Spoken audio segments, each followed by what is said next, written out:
Σ' ένα παγκάκι κάθομαι, σκορπίζεται ο πόνος. Με άτομα αράζω κι όμως νιώθω τόσο μόνος. Και φόβος με πιάνει ρίγος και ταραχή. Ο πόνος έχει φτάσει τελικά μες στην ψυχή. Εκεί που το σκοτάδι γίνε φίλος σου καλός. Και δεν είναι πλέον χρηματικός ο σκοπός. Θα σηκώσουμε κεφάλια αλλά το θέμα είναι πως. Πανικός σε μια πόλη που μεγαλύτερος είναι των ανέργων ο αριθμός.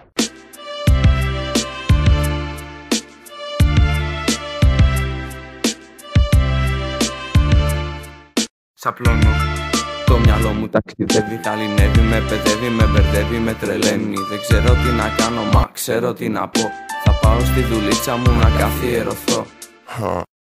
Γέλανε γύρω όλοι, τι είπες μάγκα μου, πεινάει όλη η πόλη. Δεν υπάρχουν μεροκάματα, φραγκάκια για τα λούσα. Το μόνο που νοιαζόμασταν για βόλες και για γούστα. Κάποτε υπήρχανε φραγκάκια και μουνιά.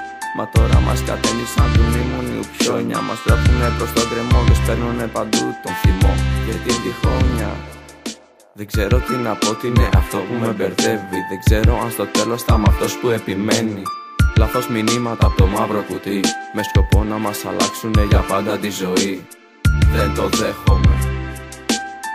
Δεν το δέχομαι. Δεν το δέχομαι.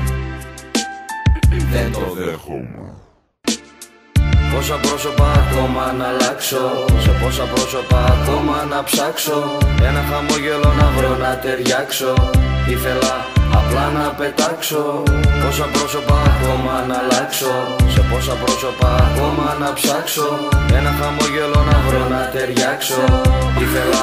Δεν μπορώ, δεν με βγαίνει. Δεν είναι αστείο. Δεν τίποτα, Όχι ρε, δεν μπορώ αυτό το